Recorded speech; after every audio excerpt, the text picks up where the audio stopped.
Et par ailleurs, ça rentre dans quelque chose qui est la faute. Notre faute à nous, humains. C'est que les journalistes ne font que nourrir nos vices. Vous êtes excités par la peur. Donc les pires des blockbusters, c'est les films d'horreur et les films catastrophes. Vous aimez ça. Et les journalistes vous servent exactement ce que vous aimez. Et si vous voulez que les journalistes arrêtent de raconter des bêtises, vous n'avez qu'à débrancher la télévision quand ils parlent de ça, et vous verrez, vous vivrez beaucoup mieux. Merci beaucoup. Qu'est-ce que vous avez pensé du rôle des médias dans cette crise ? Depuis au moins 10 ans, les médias se sont transformés d'informateurs à chercheurs de sensationnels.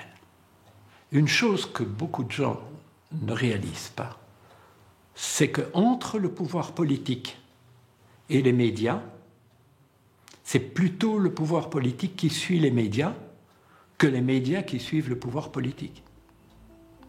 Et donc la dramatisation qui a été faite par les médias a forcé les États à devenir dramatisants et à prendre des mesures exceptionnelles. Comme dans toutes les situations de guerre, on a sacrifié la liberté de penser. Face à cette information monolithique, nous n'avons pas eu de contrepoids, sauf peut-être dans des réseaux sociaux.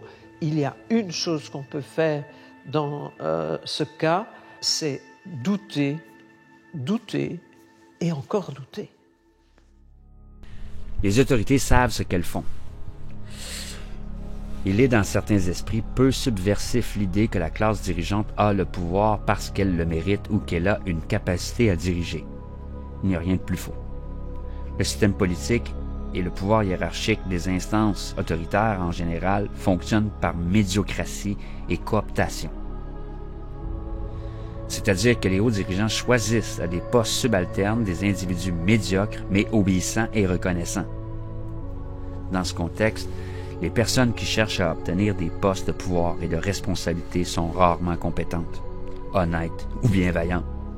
Ce sont des gens qui avouent rarement leurs erreurs, persistent dans leur fourvoiement et n'ont que leur ambition carriériste comme objectif. Sans parler de leurs conseillers technocrates, souvent en conflit d'intérêts, qui ont des visions totalement déconnectées des réalités et agissent plus par idéologie que par pragmatisme. Un sacré cocktail. C'est pourquoi, en conclusion, il est urgent de mettre fin à cette hystérie politico-médiatique ainsi qu'aux mesures sanitaires contre-productives, antidémocratiques et sans fondements médicaux ni scientifiques. Gloire à la résistance.